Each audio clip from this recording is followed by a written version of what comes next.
أعوذ بالله من الشيطان الرجيم. بسم الله الرحمن الرحيم.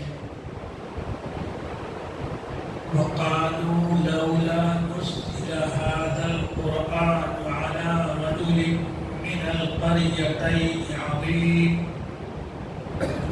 أهم يقسمون رحمة ربك نحن قسمنا بينهم معيشتهم في الحياة الدنيا ورفعنا بعضهم فوق بعض درجات ليتخذ بعضهم بعضا سخريا ورحمة ربك خير مما يجمعون ولولا واحدة لجعلنا لمن يكفر بالرحمن لبيوتهم سقفا من فضة ومعارج عليها يظهرون ولبيوتهم أبوابا وسررا عليها يتقون وزخرفا وإن كل ذلك لما متاع الحياة الدنيا والآخرة عند ربك للمتقين.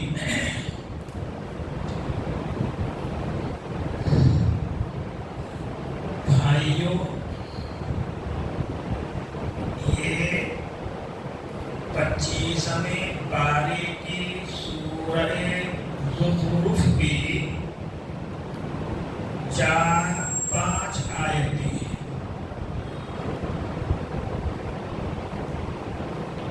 ان 5 آیتوں میں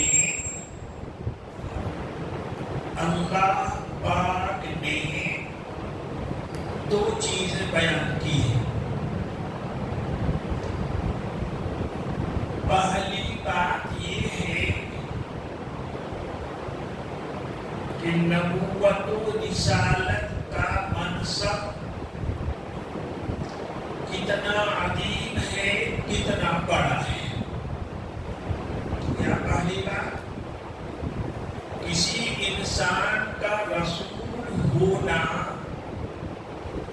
نبی ہونا، پیغمبر ہونا کتنا بڑا مرتبہ ہے، کتنا بڑا منصب اور عہدہ ہے۔ پہلی بات یہ کہ نبوت و رسالت کی عظمت، برتری اور بڑائی کو بیان کیا ہے۔ اصل مضمون یہی ہے۔ دوسری چیز سمجھو، یہ جو دیوار سے ٹیک لگا بیٹھے ہو، ٹیک مت لگاؤ، نیند آنے لگے۔ دوسری بات، اللہ پاک نے یہ بیان کیا ہے کہ اس دنیا میں سارے انسان دولت کے اعتبار سے، مال کے اعتبار سے برابر کیوں نہیں ہے؟ کوئی بہت زیادہ مالدار ہے، کوئی بہت غریب ہے، سب برابر کیوں نہیں ہے؟ فرق کیوں رکھا اللہ نے؟ یہ 2 چیزیں اللہ نے بیان کی ہیں۔ اللہ کرے تھوڑے سے وقت میں یہ دونوں باتیں میں قرآن کی روشنی میں سمجھا سکوں۔ ویسے یہ 5 آیتیں تو ایسی ہیں نا کہ بڑے ذہین لوگوں کو تو چھوڑیے، میرے جیسا ادنا طالب علم بھی اگر پورے مہینے میں ان کو بیان کرنا چاہے تو نہیں کر سکتا۔ ایسی آیتیں ہیں، لیکن بہرحال جتنا ہو سکے۔ پہلی آیت، وَقَالُوا لَوْلَا نُزِّلَ هَذَا الْقُرْآنُ عَلَى رَجُلٍ مِّنَ الْقَرْيَتَيْنِ عَظِيمٍ۔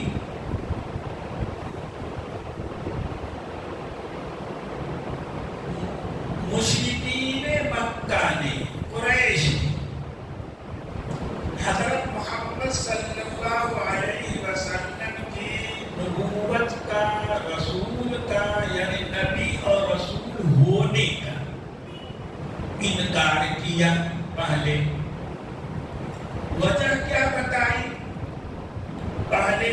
دلیل اپنے ان کے انکار میں یہ تھی کہ ایک ایسا آدمی جو ہمیں میں سے ہے اور ہماری ہی طرح سب کام کرتا ہے، روزی روٹی کے لیے بازار میں چلتا ہے، محنت کرتا ہے، مشقت کرتا ہے، بکریاں چراتا ہے اور ہماری ہی طرح کھاتا اور پیتا بھی ہے، تو بھلا یہ رسول کیسے ہو جائے گا؟ رسول کو تو ایسا ہونا چاہیے، رسول کو تو ایسا ہونا چاہیے کہ اس کو اپنی ضرورتوں کے لیے دوڑ دھوپ نہ کرنا پڑے، اس کی ساری ضرورتیں آسمان سے فرشتے اترے وہ پورا کر دے، اس کو کھانے پینے پیشاب پخانے کی ضرورت رسول ہونا نہیں چاہیے، اس کو ہماری طرح ہے، جس طرح ہم اپنی ضرورتوں کے لیے کوشش کرتے ہیں، محنت کرتے ہیں، جس طرح ہم کھاتے ہیں پیتے ہیں، پھر ہمارا کھایا پیا ہوا اگلے پچھلے راستے سے نکل جاتا ہے فضلہ بن کر کے، اسی طرح یہ ساری چیزیں تو علم میں بھی ہیں، یہ رسول کیسے ہو جائیں گے؟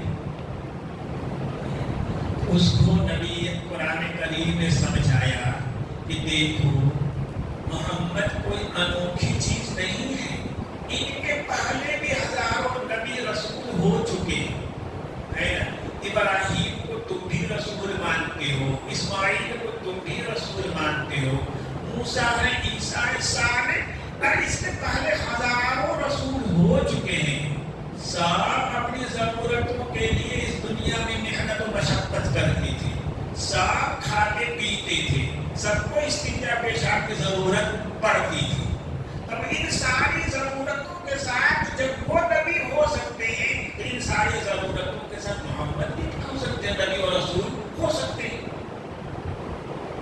تو پھر انہوں نے ایک دوسری بات کہنا شروع کی کہ چلو ٹھیک ہے، رسول انسان ہو سکتا ہے، مرد انسان رسول بن سکتا ہے، چلو مان لیتے ہیں، لیکن جس کو رسول بننا ہو، جس انسان کو، جس مرد کو، اس کو عظیم الشان ہونا چاہیے، کوئی گرا پڑا آدمی رسول بن نہیں سکتا، کم سے کم اس کو عظیم الشان ہونا چاہیے، یہ دوسری بات انہوں نے کہی کہ چلو انسان مرد رسول بن سکتا ہے، لیکن جس انسان کو رسول بنانا ہے، نبی بنانا ہے، اس کو عظیم الشان ہونا چاہیے، عالی شان ہونا چاہیے، کوئی گرا پڑا آدمی تو رسول بن نہیں سکتا۔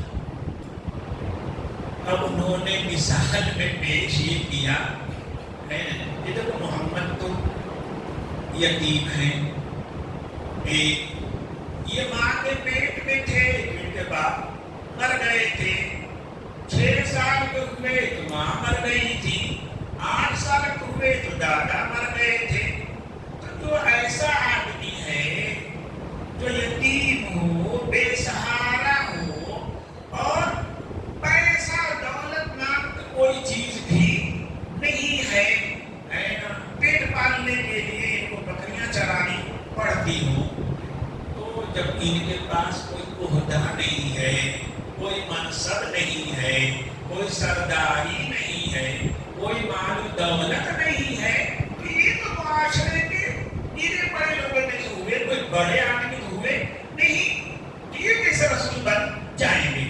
اللہ پاک کو اگر رسول ہی بنانا ہوتا تو مکے کے بڑے بڑے سردار، سرمایہ دار جیسے ولید بن مغیرہ، عتبہ ابن ربیعہ، یا مکے باہر طائف کے بڑے بڑے زمیندار، بڑے بڑے باغوں کے مالکین ہیں نا، عروہ ابن مسعود، حبیب بن عمر، کنانہ بن عبد یالی، یہ سب بڑے بڑے سرمایہ دار ہیں، یہ بڑے بڑے زمیندار ہیں، اللہ کا رسول بنانا تو اسی میں سے رسول بنا لیے ہوتے، یہ محمد کو کیوں رسول بنا دیا؟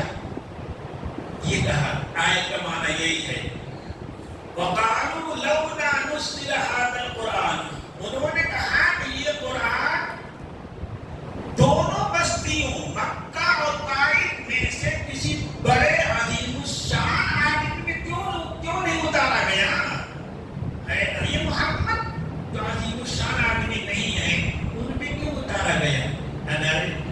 یہ قرآن اللہ کی طرف سے ہوتا، محمد نبی ہوتے تو بڑا آدمی نبی بنتا، اس پر قرآن اترتا۔ قرآن اس کا جواب دے رہا ہے، اللہ پاک اس کا جواب دے رہے ہیں۔ اس جواب کو سمجھو اللہ پاک کیا کہہ رہے ہیں۔ اللہ بڑی عجیب و غریب بات ہے، آنکھ کھل جائے گی لوگوں کی۔ اللہ پاک سمجھاتے ہیں کہ تم نے کہا کہ محمد عظیم شان نہیں ہے، معاشرے کے عام سے آدمی ہے، نبوت عظیم الشان آدمی کو ملنا چاہیے، عالی مرتبہ آدمی کو ملنا چاہیے۔ تو تمہاری یہ بات اس حد تک صحیح ہے کہ نبوت کسی نچلے گرے پڑے آدمی کو نہیں ملے گی، لیکن محمد عظیم الشان نہیں ہے، عالی شان نہیں ہے، یہ بات تمہاری غلط ہے۔ محمد عند اللہ عظیم الشان ہے، عند اللہ عالی شان ہے اللہ کے نزدیک، اور سب سے زیادہ عظیم الشان ہے، سب سے زیادہ عالی شان ہے۔ اور تم نے تو یہ سمجھا نا کہ دنیا کی دولت اور دنیا کا منصب عہدہ اقتدار، تم نے یہ جو سمجھا نا کہ دنیا کی دولت اور دنیا کا عہدہ اور منصب جس کے پاس ہوگا وہ عظیم ہے، وہ عالی شان ہے۔ تمہاری یہ سوچ غلط ہے، تمہاری یہ سوچ غلط ہے کہ دولت جس کے پاس ہے وہ عظیم الشان ہے۔ بڑا سے بڑا عہدہ وزارت کا، وزارت عظمیٰ کا، صدارت کا جس کے پاس ہو وہ کیا ہے؟ عالی شان ہے، عظمت والا۔ تمہاری یہ سوچ غلط ہے، تمہاری یہ سوچ غلط ہے۔ اللہ پاک سمجھاتے ہیں، دیکھو سمجھو کہ دو طرح کے مرتبے ہیں، مرتبہ میں عزت کی چیز ہے، دو طرح کے مرتبے ہیں۔ ایک آخرت کا مرتبہ ہے، ایک آخرت، اسے کہیں گے مراتب اخروی، آخرت کے مرتبے، آخرت کے منصب، آخرت کے عہدے، اور ایک ہے دنیا کے عہدے، دنیا کے مرتبے۔ تو ایک ہے آخرت کا مرتبہ اور ایک ہے دنیا کا مرتبہ، عہدہ، منصب ہے نا۔ دنیا کو عہدہ منصب تو سب لوگ جانتے ہیں نا، ہے نا، ابھی پولیس ہے، داروغہ ہے، کمشنر ہے، پھر وزیر ہے، بڑی وزارت ہے، چھوٹی وزارت ہے، وزارت عظمیٰ ہے، اور صدارت، یہ سب کون عہدے ہیں؟ کون عہدے؟ دنیا کے عہدے، دنیا کے مرتبے ہے۔ پھر پیسے والا ہے، کوئی لکھپتی ہے، کوئی کروڑ پتی ہے، کوئی ارب پتی ہے، اور کوئی اس سے بھی زیادہ ہے۔ یہ سب دنیا کے کیا ہیں؟ مرتبے، عہدے۔ چلو، اور آخرت کے بھی مرتبے ہیں، اور آخرت کے بھی مرتبے ہیں۔ آخرت کا سب سے نچلا مرتبہ ایمان ہے۔ کیا ہے؟ ایمان۔ اللہ کے رسولوں کی باتوں کا یقین کر لینا 100%، اس کا نام ہے ایمان۔ ایمان۔ اس کے بعد اس مرتبے میں تھوڑی سی بڑھوتری ہوگی کہ آدمی کے اندر تقویٰ آ جائے۔ دوسرا درجہ ہے تقویٰ۔ آخرت کے مرتبے کا پہلا درجہ کون ہے؟ ایمان۔ اس کے اوپر تقویٰ ہے۔ تقویٰ کا مطلب یہ ہے کہ اللہ پاک نے جتنی چیزیں ہمارے ذمہ واجب کر دیا ہے ہم سب کو کریں، اللہ پاک نے جن چیزوں کو ہم سے منع کر دیا ہم سب کو بچائیں، یہ نام ہے تقویٰ۔ اس کے اوپر درجہ ہے ولایت کا، ولی ہو جائے انسان۔ اس کے اوپر درجہ ہے شہادت کا، ایمان پہلا درجہ، اس کے اوپر تقویٰ، اس کے اوپر ولایت، ولی ہو جانا، اس کے اوپر شہادت کہ اپنا سب کچھ اللہ کے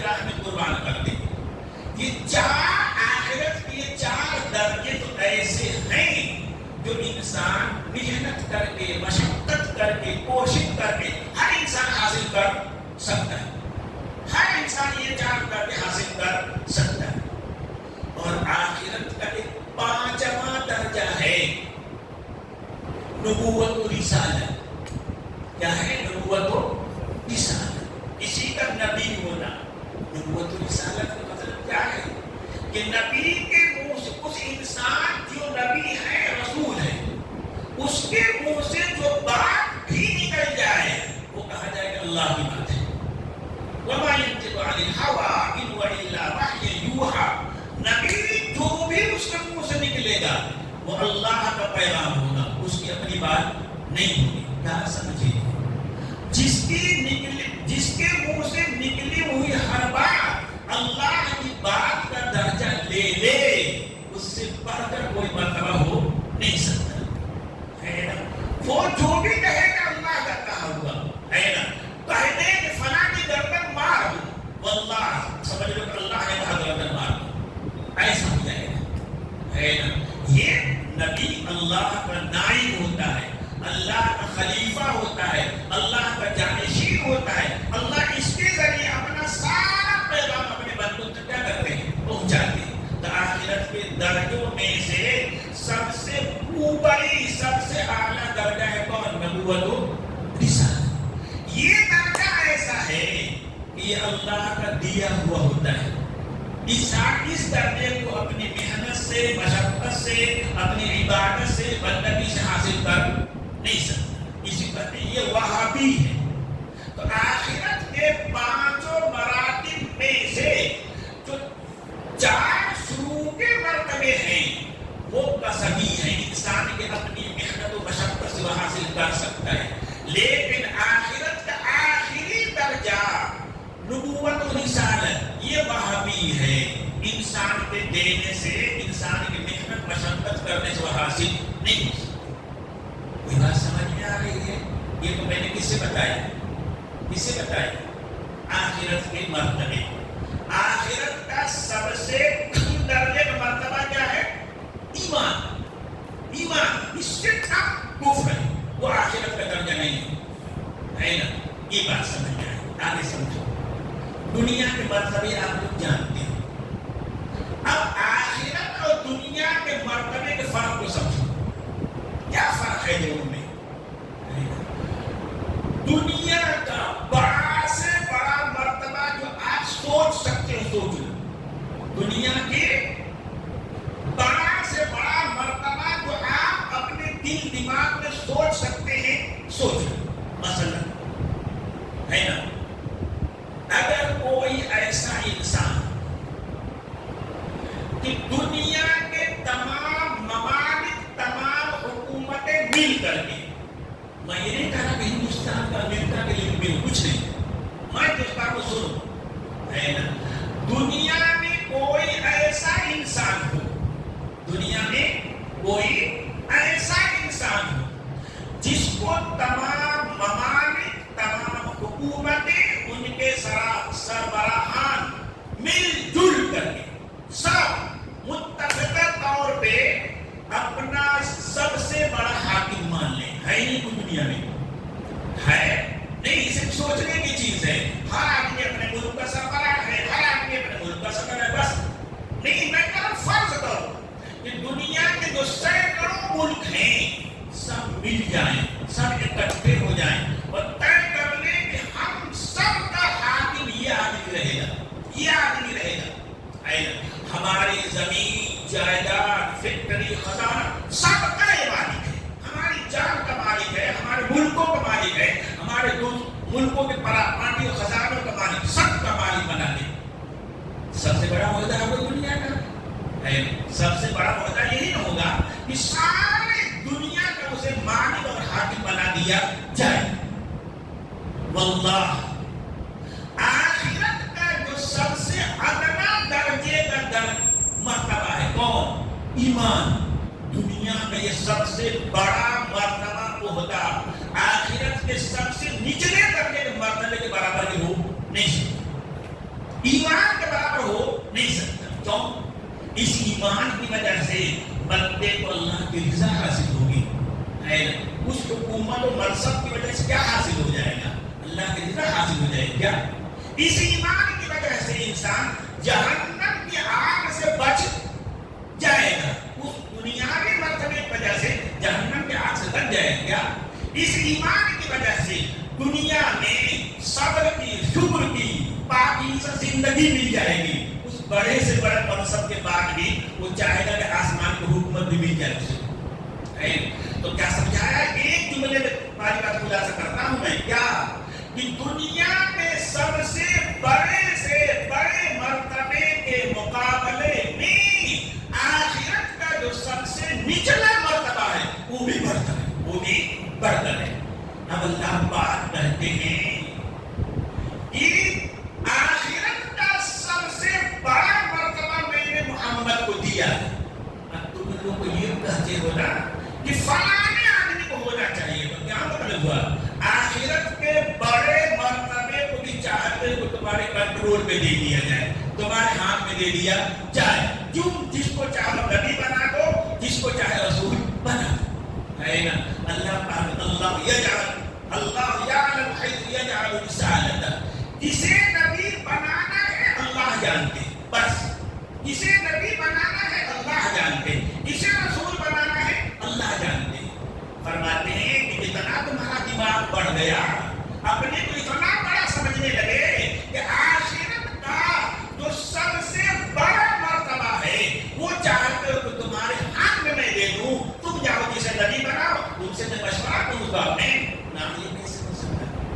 آگے اللہ پاک فرماتے ہیں کہ جو آخرت کے مقابلے میں جو کمتر چیز ہے، بہت کمتر چیز ہے، وہ بھی ہم نے تمہارے ہاتھ میں نہیں دیا، کسی انسان کے ہاتھ میں نہیں دیا. وہ آخرت کی، دنیا جو آخرت کے مقابلے میں کوئی حیثیت نہیں رکھتی ہے. ہم نے دنیا اور دنیا کی دولت کو، اس کے خزانے کو بھی ہم نے بذات خود بانٹا ہے. نحن قسمنا بینہم معیشتہم، ہم نے انسانوں کے درمیان ان کی روزی روٹی کو اور روزی روٹی کمانے کی صلاحیت و قوت کو ہم نے بانٹا ہے. تم کو نہیں دیا کہ جس کو چاہے تم دے دو، جس کو چاہے تم دو. نہیں، جو چیز کمتر ہے اللہ، بہت نچلے درجے کی دنیا ہے نا، یہ بھی ہم نے کسی انسان کے یا کسی ملک کے یا کسی انسان کی اجتماعی کمیٹی ذمہ نہیں کر دیا. نہ ہم قسمنا، ہم نے بانٹا ہے، ہم نے. اچھا ایک بات سمجھ، اللہ نے بانٹا یہ دنیا کی معیشت میں گزران، روزی روٹی، دنیا کی روزی روٹی کو حاصل کرنے کے ذریعوں کو، سبب کو ہم نے بانٹا ہے. اللہ کے بانٹنے کیا مطلب ہے نا؟ یہ بس سمجھو کہ اللہ نے ہر آدمی کے ہاتھ میں لے جا کر کے کسی فرشتے کو مقرر کر دیا ہو، ہے نا، کہ لے جاؤ فلاں محلے میں تو مقرر ہو، وہاں ہر آدمی کو لے جا کر صبح اتنا دے دو، اتنا دے دو، اتنا دے دو. ظاہر اس وقت اللہ نے بانٹا نہیں. ارے کسی کے گھر کسی کے ہاتھ میں اللہ پاک روزی بھیجتے ہیں. کیا تقسیم کرنے کا کیا مطلب ہے؟ بانٹنے کا کیا مطلب ہے نا؟ کیا مطلب ہے؟ سمجھو اس کو. اللہ کے بانٹنے کا، تقسیم کرنے کا یہ مطلب نہیں ہے کہ اللہ ہر انسان کے ہاتھ میں لے جا کر کسی فرشتے کے ذریعے روزی رکھ دیں گے. نہ، یہ مطلب نہیں ہے. مطلب سمجھو کیا ہے؟ اس دنیا میں دولت، مال، روزی روٹی کمانے کے لیے جو صلاحیتیں چاہیے، جسمانی طاقت چاہیے، ذہنی صلاحیت چاہیے، وہ اللہ پاک نے دیا ہے. سب کیا دیا ہے؟ کہ جسم کی طاقت، دل و دماغ کی صلاحیت، یہ اللہ پاک نے دیا ہے. ظاہر ہے ہمارے جسم میں جو جسمانی طاقت ہے کسی انسان کی دی ہوئی نہیں ہے. ہمارے دل و دماغ میں جو صلاحیت ہے، استعداد و قوت، وہ کسی انسان کی دی ہوئی نہیں ہے. سارے انسان مل کر دینا چاہے دے نہیں سکتے.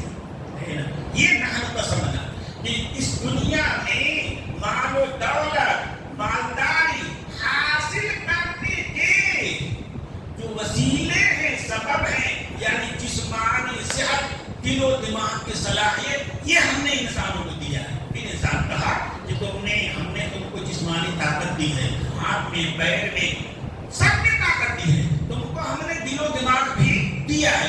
ان سب کو کام میں لاؤ، اپنے روزی محنت کر کے حاصل کرو. ایسا نہیں کہ سوتے رہے کہ اللہ روزی دینے والا میں سر مر جا، اللہ کو ضرورت پڑے تجھے نہیں دے گا. نہیں، اللہ نے تیرے ہاتھ میں طاقت دی، پیر میں طاقت دی، جسم میں طاقت دی، دل و دماغ کے اندر طاقت دی. ان ساری طاقتوں کو استعمال کر اپنے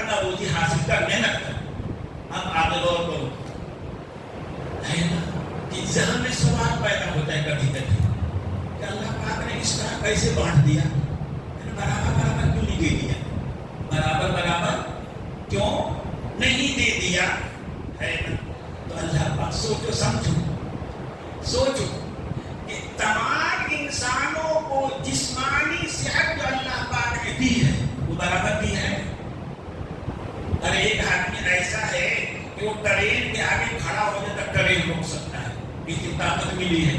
شیر میں جبر منہ ڈال کر اسے زبان کھینچ سکتا ہے، اور ایک آدمی ہمارے تمہارے جیسا ہے کہ جب ٹھیلا بھی نہیں روک سکتا، ایک چوہا بھی مارنے کے لیے بلائے گا ہے تو اسے مار دو۔ جسمانی طاقت اللہ نے سب کو برابر دیا نہیں، برابر نہیں دیا۔ اسی طرح اللہ پاک نے جو ذہنی دل و دماغ کی استعداد ہے سمجھنے کی بوجھنے کی، وہ بھی اللہ پاک نے سب کو برابر نہیں دیا، کم بیش دیا۔ تو جب جسمانی قوتوں میں ہم میں فرق ہے، دماغی صلاحیتوں میں بھی ہمیں کیا ہے فرق ہے، انہی دو صلاحیتوں سے جو روزی حاصل کی جائے گی اس میں فرق کیوں رہے گا، کیوں نہیں رہے گا، اس میں کیسے برابری ہو جائے گی، ہے نا؟ ایک آدمی جسمانی اعتبار سے بہت طاقتور، دل دماغ کے اعتبار سے بہت اعلیٰ، اس کی معیشت اس کی کمائی برابر ہو جائے، ایسے جس میں چل بھی نہیں جاتا، دماغی قوت بھی نہیں ہے۔ تو دنیا اور دولت حاصل کرنے کی جو دو چیزیں اللہ تعالیٰ نے انسان نے دی ہیں، جسمانی صحت، دماغی قوت، جب اس میں برابری نہیں ہے، اس میں کمی بیشی ہے، تو اس سے حاصل ہونے والی روزی روٹی میں بھی کمی بیشی ہونی چاہیے، ورنہ عدل نہیں رہ جائے گا، انصاف رہا نہیں جائے گا۔ اور بولنا آپ مثال دیں، ایک آدمی بیچارہ پڑھا لکھا نہیں ہے، جتنی ذہنی بہت اعلیٰ صلاحیت بھی نہیں ہے، وہ دن بھر دھوپ میں کھٹتا ہے کھپتا ہے، 400-500 اس کو ملتا ہے۔ اور ایک آدمی جس نے 25 سال پڑھنے میں لگا دیا ہے، کتنا راتوں جاگا ہوگا، کتنے دن وہ کتابوں میں گرا بنا رہا ہوگا، وہ جج کی کرسی پہ بیٹھا ہے، بہت بڑا انجینئر ہے، وہ آدھا گھنٹہ کرتا ہے کام، 2-4 کاغذ پہ دستخط کرے گا، 2-4 فیصلے کرے گا، اور اس کی آمدنی کروڑوں میں ہے نا؟ تو سوچو کہ اس کو اتنی جو دنیا ملی ہے، اس کے اپنے ہنر کا بھی اس میں ہاتھ ہے، اس کے دماغی صلاحیتوں کا بھی ہاتھ ہے، اس کے جسمانی کوشش کا بھی اس میں ہاتھ ہے، اور وہ جس نے کچھ بھی نہیں سیکھا، دماغ لڑایا نہیں، پڑھا لکھا نہیں، وہ ہنر نہیں سیکھا، دونوں برابر کیسے ہو جائیں گے؟ نہیں برابر ہو سکتے۔ اللہ پاک نے نحن قسم، اللہ پاک کہتے ہیں کہ دنیا جو آخرت مقابلے میں کوئی حیثیت نہیں رکھی، وہ تو ہم نے انسانوں کے حوالے کیا نہیں، وہ تو میں نے اپنے پاس رکھا کہ میں بانٹوں گا، تم بانٹ نہیں سکتے، اور تم چاہتے ہو کہ آخرت میں جو سب سے بڑا مرتبہ ہے وہ تمہارے ہاتھ میں دے تو تم کیا کرو؟ بانٹو۔ آگے اللہ فرماتے ہیں کہ کمی بیشی صلاحیتیں کمی بیشی کیوں رکھی گئی ہے نا؟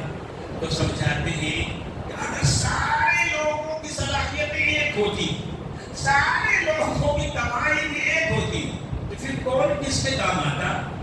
کوئی کسی کا کام نہیں آتا۔ ہم نے فرق رکھا ہے کہ سرمایہ دار کا محتاج ہے یہ محنت کرنے والا، اور محنت کرنے والا کا محتاج ہے سرمایہ دار۔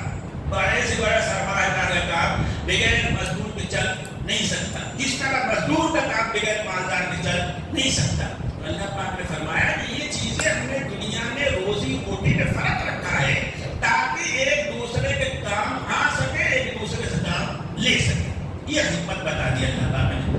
اب اللہ پاک کہتے ہیں غور کرو کہ جب یہ دنیا جو چھوٹی سی چیز ہے، دنیا جو چھوٹی سی چیز ہے آخرت کے مقابلے میں، وہ جب ہم نے انسانوں کے کنٹرول میں نہیں دیا تو آخرت کی سب سے بڑا عہدہ رسالت و نبوت تمہارے ہاتھ میں دے دیں گے۔ تمہارے اندر اتنی صلاحیت ہے کہ اس کو صحیح جگہ رکھ سکو، ہے نا؟ تمہارے اندر اتنی صلاحیت نہیں کہ چھوٹی سی چیز دنیا کو کیا کرو، وہ کر لو، صحیح طور پر تقسیم کر دو۔ اللہ پاک آگے سمجھاتے ہیں کہ دنیا کی حقیقت کیا ہے، کیا سمجھا اللہ پاک نے؟ دنیا کی حقیقت ہے، کیا حیثیت ہے؟ اللہ پاک فرماتے ہیں کہ اندیشہ نہ ہوتا کہ سارے کے سارے انسان کافر ہی ہو جائیں گے، اللہ کے انکار کرنے والے ہی ہو جائیں گے. اب تو انسان بہت سے ایمان والے ہیں، بہت سے کفر و شرک والے ہیں نا، دونوں طرح کے. ارے مومن بھی ہے، مشرک بھی، کافر بھی ہے، دونوں طرح کے انسان ہیں. اللہ پاک کہتے ہیں کہ اگر ہمیں یہ اندیشہ نہ ہوتا کہ سارے انسان کافر ہو جائیں گے، سارے انسان مشرک ہو جائیں گے، سارے انسان اللہ کے رسول کو انکار کرنے والے بن جائیں گے، پھر کیا کرتے ہم؟ پھر کیا کرتے ہم؟ تو اپنے دشمنوں کو، کس کو دہراؤ؟ اپنے دشمنوں کو یعنی کافروں کو، اپنے دشمنوں کو یعنی کافروں کو ہم کیا دے دیتے؟ فرماتے ہیں ان کو اتنا دولت، اتنا خزانہ دے دیتے کہ دنیا میں جو سب سے قیمتی چیز مانی جاتی ہے سونا چاندی ہے نا، ہم ان کو یہ سونا چاندی دنیا کا خزانہ اتنا دے دیتے کہ ان کے سر کے اوپر جو چھت ہے وہ سونے چاندی بن جاتی ہے نا، ان کے جو زینے ہیں وہ سونے چاندی کے بن جاتے ہیں، ان کی کھڑکیاں دروازے یہ سب سونے چاندی کے بن جاتے. ہر کافر کو میں اتنا دے دیتا، ہر کافر کو میں اتنا دیتا، ہر اپنے دشمن کو میں اتنا دے دیتا کہ پورا مکان سونے کا ہے، چھت سونے کا ہے، سیڑھیاں سونے کی ہے، زمین سونے کی ہے، اور جس تکیے پہ سر رکھ کر وہ ٹیک لگا کر بیٹھتا ہے، سر رکھ کر سوتا ہے، وہ سب کا سب سونا کا دیکھ کر دیتا. میں ہر کافر کو میں اتنا دے دیتا. لیکن ایسا نہیں کیا. کیوں نہیں کیا؟ کہ جو مومن ہے وہ لالچ میں پڑ جائے، جس کو ہم نے آخرت کا عہدہ دے رکھا ایمان، وہی دنیا کے جھمیلے میں پڑ کر اس کے چمک کو دیکھ کر کے کہیں کہ یار یہ تو کافر ہو جانے میں بھلا ہے نا، یہاں تو میں ایمان لے کے ادھر تو دوڑتا ہوں، 2 وقت کی پیٹ پر روٹی بھی نہیں ملتی، اور یہ میرے بغل میں کافر ہے، اس کا گھر سونے کا ہارا بنانا ہے، ٹھکا ہے بنگلہ. فرماتے ہیں اللہ پاک اسی ڈر کی وجہ سے، اسی اندیشے کی وجہ سے ہم نے کافروں کا گھر سونے چاندی کا نہیں بنایا، بلکہ جس طرح مسلمان غریب ہے، امیر ہے، اسی طرح وہ بھی بیچارے کا ہی غریب اور امیر ہر طرح کے ہیں. کیونکہ سب کو اگر ہم امیر بنا دیتے تو مسلمانوں کا ایمان ڈگمگا جاتا. تو مسلمانوں کی دنیا کی حیثیت ترمذی شریف میں حدیث ہے، ترمذی شریف میں حدیث ہے، اللہ رسول اللہ صلی اللہ علیہ وسلم فرماتے ہیں لو کانت الدنیا عند اللہ، لو کانت الدنیا تعدل عند اللہ جناح بعوضۃ، اگر پوری کی پوری دنیا، ایک صرف ہندوستان نہیں، اللہ بنگلور میں نہیں، پوری کی پوری دنیا اگر اللہ کے نزدیک ایک مچھر کے پر کے برابر بھی ہوتی، لما سقا کافرا شربۃ ماء، تو اللہ پاک کسی کافر کو ایک گھونٹ پانی بھی نہیں پینے دیتے. لیکن مچھر کے پر برابر لے لے، کتنا تو لے لے، جتنا تو کما سکتا کما لے، ہم کوئی روک نہیں لگائے، اس لیے کہ آخرت کے مقابلے میں اس کی حیثیت ہی کیا ہے. ابھی بتایا میں نے تم کو کہ دنیا کا سب سے بڑا منصب دولت کا ہو، اقتدار کا ہو، آخرت کے سب سے نچلے درجے کے ایمان کے برابر بھی ہو نہیں سکتا. یہ ایمان اس کو اللہ کی رضا دلائے گا، یہ ایمان اس کو جنت دلائے گا، یہ ایمان اسے دنیا میں صبر و تقویٰ کی زندگی دے گا، اور اس کی حکومت اس کو جہنم میں لے جائے گی. آگے اللہ پاک کہتے ہیں وَرَحْمَةُ رَبِّكَ خَيْرٌ مِّمَّا يَجْمَعُونَ، اللہ کی رحمت کسے کہا؟ نبوت کو، رسالت ہے نا، جس رسالت اور نبوت کو اپنے من چاہے انسان کو یہ دینا چاہتے ہیں. اللہ کی یہ رحمت، یہ نبوت و رسالت سارے انسانوں کی جمع کی ہوئی دولت، عہدے، منصب کے مقابلے میں بہتر ہے. تو جو ادھا چیزیں وہ تمہارے ہاتھ میں نہیں دیا، تم ہمیں بنتا ہے کہ تیرے ہاتھ میں رسالت دے دے، نبوت دے دے.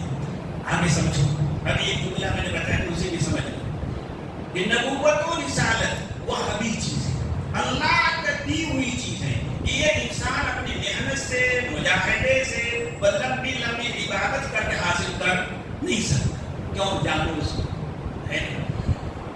نبی بننے کے لیے،